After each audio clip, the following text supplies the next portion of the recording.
네, 지금부터는 투자해놓은 시간으로 이어가 보겠습니다. 오늘 시장도 코스피 분위기 굉장히 좋은데요. 남은 오후장, 오늘장에서 핫한 이슈들, 종목들 어떤 투자 전략이 필요한지 두 분 통해서 인사이트 얻어보도록 할게요.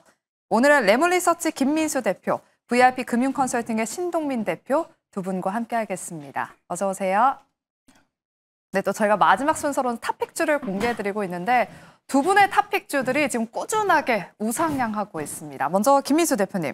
네. 2주 전에 소개해 주셨던 솔트룩스 31,000원대 소개를 해주셨는데 오늘 36,000원대까지 올랐습니다. 솔트룩스 한 20% 정도 수익이 나고 있어요. 좀 챙겨볼까요? 네, 일단은 바닥을 벗어나는 과정이라고 생각을 하고 있고, 근데 이제 좀 한때 조정이 너무 깊었기 때문에 그에 따른 이제 변화가 레벨업이 되면서 물량 맞고 다시 소화하고 하는 이런 과정들인 것 같습니다. 그렇죠. 그래서 약간 38,000원대 부분이 단기 저항권으로 보여지는데 아직 또 저점은 확인됐다라는 관점 때문에 여전히 반등 시도가 좀 들어올 것 같고요. 그렇죠. 그래서 추가로는 한 4만 원대 진입도 가능하다라는 쪽에서 지금은 거래가 늘어나면서 주가가 레벨업 되는 과정. 그러니까 즉 지금은 거래가 늘어나는데 주가가 밀리게 되면 안 좋은 시도이기 때문에 그런 과정들에 대해서 눈여겨보고 한 38,000원대를 단기 저항 돌파하는지 보셨으면 좋겠습니다. 네, 거래량을 동반해서 이 38,000원대를 뚫는지 여부를 잘 체크해 보셔야 될 것 같습니다. 이어서 신동민 대표님의 탑픽주 네이버가 말씀해 주시고 나서 지금 꾸준하게 오르고 있습니다. 눈에 띄는 점이 기관이 특히나 9월 들어서 이 네이버를 적극적으로 지금 또 담고 있어요. 더 보유해 볼까요? 네, 일단 목표 드린 27만 원까지는 가져가셔도 문제 없을 것 같고요. 사실 오늘 네이버 웹툰 디즈니 이제 협업 뉴스 나오면서 확 뛸 줄 알았는데 이렇게 막 반응을 보이진 않더라고요. 근데 이거를 추천드린 이유는 매출, 이익, 재무 건전성 그리고 이제 신사업에 대한 기대 때문에 추천드린 거기 때문에 목표 주가 27만 원 오기 전까지는 꾸준하게 가져가셔도 문제 없습니다. 네, 펀더멘탈도 탄탄하고 또 신성장 동력까지 있는 상황이기 때문에 목표 주가 27만 원까지는 보유하자라고 말씀해 주셨습니다. 오늘도 두 분의 탑픽주 한번 기대해 보도록 하겠고요. 그럼 먼저 최근 시장에서 가장 강한 반도체부터 이야기 나눠보도록 할게요. 오늘도 삼성전자와 SK하이닉스가 질주하면서 코스피 지수 상승을 견인하고 있습니다. 코스피 지수가 무려 지금 3,450선까지 올라오면서 지금 장중에 삼성전자의 상승세가 눈에 띕니다. 지금 수급이 더 붙으면서 삼성전자가 현재 3%에 가까운 급등세를 또 보이면서 78,500원대에서 움직이고 있습니다. 김민수 대표님. 네. SK하이닉스는 지금 11거래 연속 상승했고요. 지금 삼성전자도 52주 신고가를 연일 또 갈아치우고 있습니다. 소부장단에서도 뭐 HBM뿐만 아니라 뭐 낸드, D램, 저전력 반도체 여러 지금 낙수 효과로 다 지금 너나 할 것 없이 오르고 있어요. 반도체 섹터 지금 약간은 과열 구간이지 않나라는 그런 생각도 드는데 우리 대표님의 의견은 좀 어떠실까요? 네, 과열인데 그들은 왜 살까요?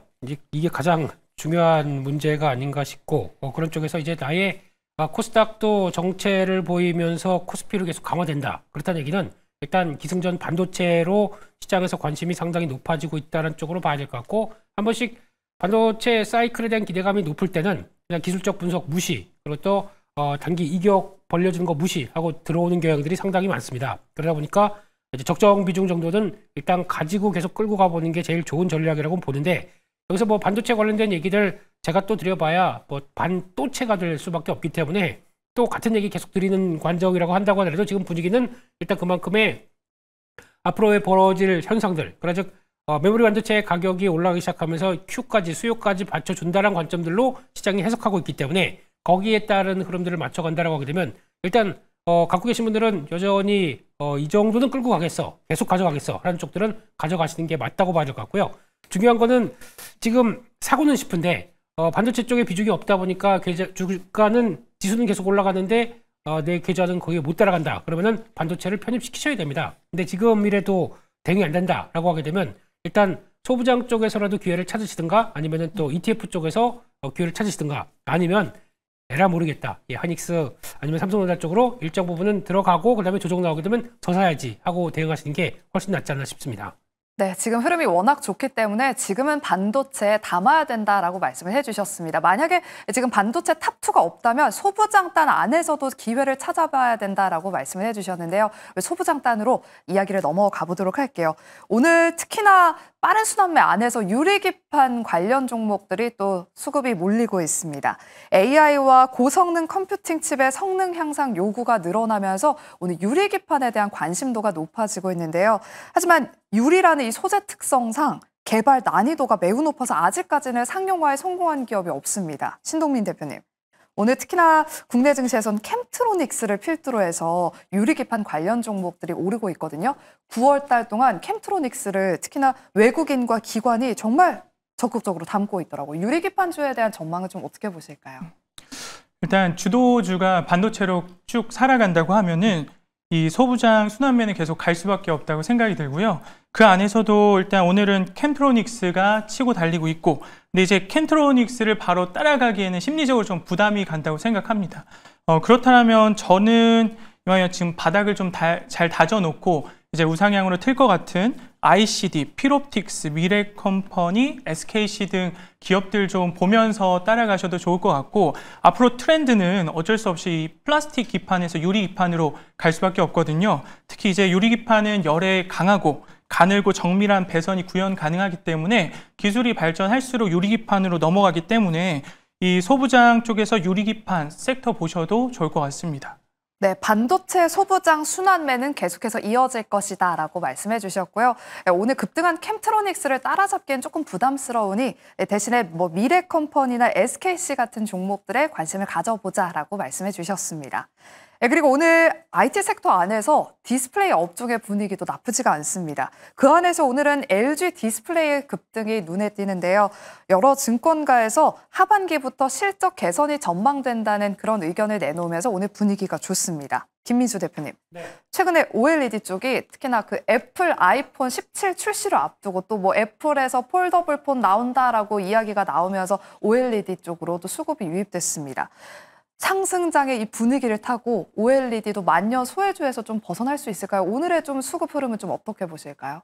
네, 보통 애플 17이라고 하시는데 앵커님은 17. 네, 좋습니다. 한국어를 사랑해서. 예, 좋습니다. 한국어를 사랑하는데 일단 중요한 거는 지금 OLED 디스플레이 쪽에서도 뭔가 변혁이 들어오기 시작하죠. 그런 쪽에서 디스플레이 쪽들도 지금 LG 쪽에 대한 변화가 조금 더 들어오면서 매매는 되게 어렵습니다. 한번 급등했다가 조정받고 잠잠하다가 또 올라가고 하는 어떤 전형적인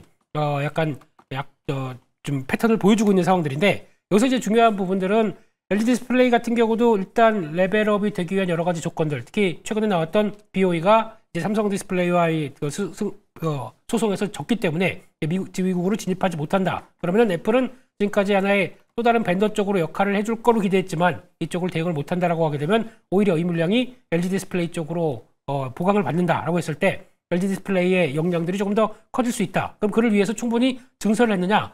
증설을 하는 과정 쪽에서 변화가 나오게 되면 그것도 같이 영향을 끼칠 수 있기 때문에 지금은 LG 디스플레이뿐만 아니라 그와 관련해서 또 연결될 수 있는 장비 쪽들, 이것도 한번 좀 보실 필요가 있지 않나 생각이 들고 있고요. 그와 함께 또 POLED 참 오랜만에 나왔습니다. 이것도 전장 관련된 쪽에서 많이 쓰인다라고 하면서 기대감이 높다가 살짝 주춤하다가 다시 이쪽을 확대시킨다고 하면서 오히려 수익성이 좋아진다라고 하게 되면 LG 디스플레이 쪽에서도 기대감이 좀 높아지는 부분들이겠죠. 그런 관점 쪽에서 일단 지금 디스플레이도 ICT 쪽에서 좀 변화가 나온다라는 관점 쪽으로 역시나 긍정적으로 보는 게 중요할 것 같다. 그렇게 보고 있습니다. 네, 이렇게 저희가 디스플레이 쪽 전략까지 세워봤습니다. 다음으로는 조방원 이야기 하나하나씩 나눠보도록 할게요.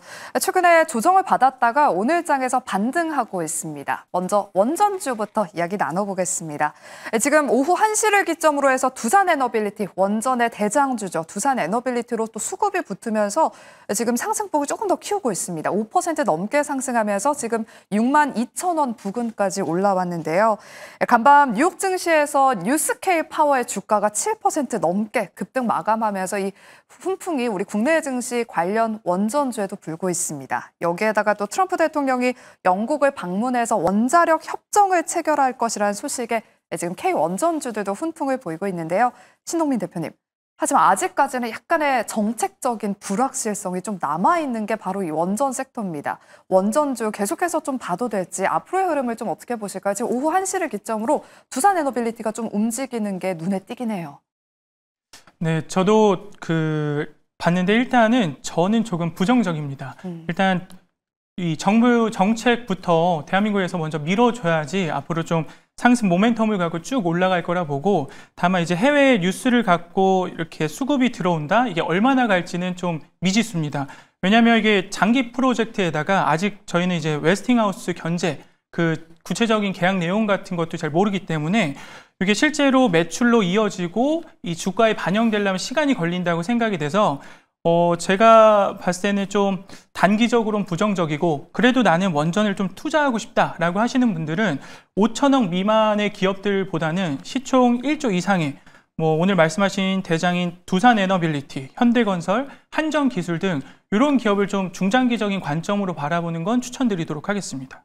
네, 단기적으로는 지금 웨스팅하우스의 견제로 구체적인 계약 내용이나 수주 소식이 나온 바가 없기 때문에 뉴스케일 파워 주가의 상승만으로 우리 원전주들이 중장기적으로 상승하기에는 조금 동력이 약하다라고 말씀해 주셨습니다. 하지만 중장기적으로는 두산 에너빌리티, 현대건설, 한전기술 쪽으로 관심 가져보자라고 특징주로 언급해 주셨으니까요. 눈여겨보시기 바랍니다. 그리고 중동 지정학적 리스크가 다시 불면서 오늘 방산주들이 또 강세를 보이고 있습니다. 이스라엘이 가자시티 장악을 위한 지상 공격을 시작했다는 이 보도가 오늘 새벽부터 나왔고요. 트럼프 대통령도 이 지상 공격에 대해서는 허용했다라는 그런 보도가 확인이 됐습니다. 김민수 대표님. 네. 그리고 지금 장중에 한화시스템이 10월부터 제주 우주센터를 준공한다는 소식이 들려오면서 지금 우주항공 모멘텀이 있는 종목들도 같이 움직이고 있습니다. 단기적인 반등일지 아니면 턴어라운드를 기대해봐도 될지 어떻게 좀 보고 계실까요? 네, 지금은 시세 강화 국면이라고 생각합니다. 특히 이제 지금 보통 한번더 러시아 우크라이나 전쟁 관련된 쪽에서 좀 휴전, 종전이 되지 않을까. 예, 그럴 생각이 전혀 없는 쪽에서 오히려 그쪽들은 다시 관심이 멀어지고 방산 쪽에 대한 관심이 높아진다. 최근 들어서 나오던 러시아가 폴란드 쪽으로 드론을 날리고 그러다 못해 루마니아까지 날리고 이게 왜 다 이런 현상이 나올까요? 라고 하게 되면 계속 또 간을 보는 러시아 입장 쪽으로 봤을 때 지금 방산 쪽들은 투자 심리가 계속 또 꺾이지 않는다라는 쪽으로 봐야 될 것 같고, 게다가 또 올해 말부터 지금 EU 쪽에서는 GDP 대비해서 2% 이상 4%대까지 올려놨던 금액 쪽에서 모아서 공동구매, 그러니까 즉 1,500억 유로 정도의 방산 쪽을 구매하기 위해서 공동구매가 나서기 시작합니다. 그런데 그러면 영내 쪽에서 많이 관심을 높은데 국내 업체들 같은 경우는 이와 협약을 했기 때문에 영내 쪽으로 간주가 돼서 추가적인 성과가 나올 수 있겠다라고 하게 되면 그와 관련된 쪽의 수주 기대감들은 한층 높아진다라고 했을 때 그에 따른 변화를 보게 되면 오히려 수주가 나온다라고 하게 되면 살짝 새로 나오고 또 추가 레벨업이 나올 수가 있기 때문에 계속 관심 있게 보는 게 맞겠다라고 보면서 대관 전략적으로 보셔야 될 것 같습니다. 네, EU도 공구를 하네요. 내년부터 1,500억 유로, 우리나라 돈으로 약 244조 원 규모의 무기를 공동구매하기로 한 소식이 또 확인되고 있습니다. 방산주들 추가 상승 랠리 한번 기대해 보겠습니다. 네, 그리고 최근 한미 관세 협상이 난항을 이어가면서 이 영향이 마스카 프로젝트의 차질로 이어지지 않을까 하는 그런 우려감이 좀 남아 있습니다. 네, 그래도 다행히 조선주들 크게 빠지진 않고 일부 기자재 종목들은 반등하는 흐름을 보이고 있는데요. 신동민 대표님, 조선주는 그야말로 상반기 우리 시장의 주도주였잖아요. 조선주들은 지금 구간을 좀 매수 기회로 삼아봐도 될지 어떻게 좀 보고 계실까요? 저는 지금이 매수 기회라고 봅니다. 오히려 이렇게 협상에서 줄다리기 하면서 왔다 갔다 하고 있는데 결론적으로 이게 협상이 안 될까요? 제가 봤을 땐 될 수밖에 없다고 봅니다. 왜냐하면 일단 요즘에 뉴스로 우리가 관세를 그냥 내는 게 협상하는 것보다 이득이다라고 하지만 트럼프가 그걸 가만히 둘 것 같지 않고 이제 그런 관세를 25, 35 또 올린다고 협박도 할 수 있기 때문에 결론적으로 협상은 잘 진행될 거라고 보고, 그렇게 돼서 우리가 얘기했었던 이제 펀드가 형성되고 돈이 돌기 시작하면은 다시 한번 조선주, 기자재 쪽도 쫙 올라올 거라고 보고 있어서 지금 이렇게 눌릴 때 그리고 주도적으로 좀 바뀌었을 때 쉬어갈 때 좀 매집해 놓는 게 어떨까라고 생각이 듭니다. 일단 대표적인 수혜주들인 하나오션, HD 한국조선해양 이 두 종목 좀 바라보면서 매집해 놓는 거 추천드리겠습니다. 네, 지금 조선주들은 지금 매수 기회다라고 말씀을 해주셨습니다. 뭐 조선 지금 협상이 난항을 겪고 있는 건 아니고 결국에는 지금은 밀당하는 과정 중에 하나다라고 말씀해 주셨으니까요. 한화오션과 LC 한국조선해양 특징주로 눈여겨보시기 바랍니다. 다음으로는 최근에 질주했던 로봇주들이 오늘 일부 좀 쉬어가고 있어서 한번 진단해 보도록 할게요. 계속해서 로봇주들이 돌아가면서 순환매가 나타났는데 오늘 장 초반까지는 좀 좋은 모습을 보였다가 현재는 대부분의 종목들이 다 음봉 전환했습니다. 김민수 대표님, 네. 지금까지 달렸으니까 좀 쉬는 구간도 필요하다라는 그런 생각이 드는데 로봇주는 지금 이 구간에서 어떤 대응 전략이 좀 필요하다고 보실까요? 네, 갈 때는 진짜 가는 것 같고 다시 조정받게 되면은 또 어지러운 것 같고 그런 맞아요. 쪽인데 일단 지금 큰 그림상으로 봤을 때는 기대감은 좀 큽니다.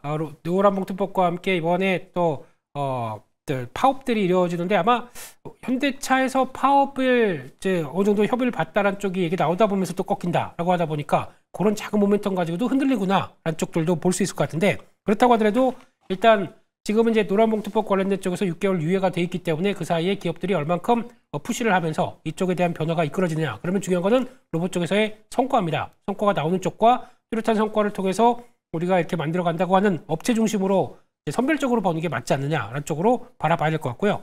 그러다 보니까 단순하게 로봇 쪽보다도 로봇이나 이제 방산막 이렇게 연결되는 쪽에 대한 모습들로 본다라고 하게 되면 그런 쪽에서 뭐 최근에 움직이던 LIC 넥스원 이런 쪽들도 나쁘지 않다. 고스트 로보틱스에 대한 가치와 함께 움직이는 쪽이겠죠. 물론 3분기 실적에 대한 부담감은 있다고 하더라도 그런 가치가 그렇게 많이 안 반영돼 있다. 그러면 그런 쪽으로 성과 확인되는 업체 쪽으로 보시는 게 더 맞지 않나 그렇게 바라보고 있습니다. 네, 일단 큰 그림으로 봤을 때는 로봇주들 긍정적이다라고 말씀해 주셨고요. 특징주로는 또 LIG 넥스원에 관심 가져보자라고 짚어주셨습니다.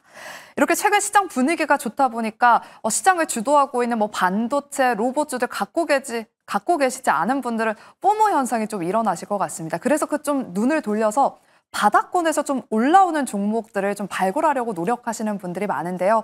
그중에서 하나가 지금 달바 글로벌과 실리콘2 같은 종목들 저점 매수세가 들어오면서 바닥권에서 고개를 들고 있습니다. 신동민 대표님, K뷰티로 지금 수급이 이동되는 것인지 아니면 일시적인 반응에 그치는 것인지 K뷰티 쪽들도 좀 흐름 짚어주실까요? 일단 K뷰티는 앞으로 지금 단기간에는 상당히 좋을 것 같습니다.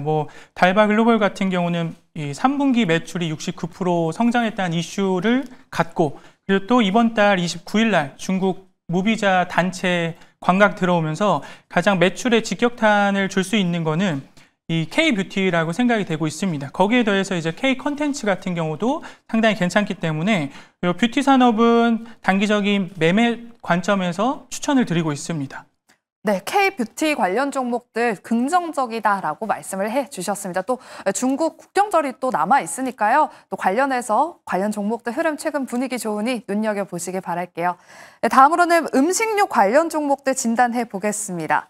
최근에 캐대현이 쏘아 올린 라면 열풍을 업고 삼양식품과 농심 주가가 불기둥을 뿜었습니다.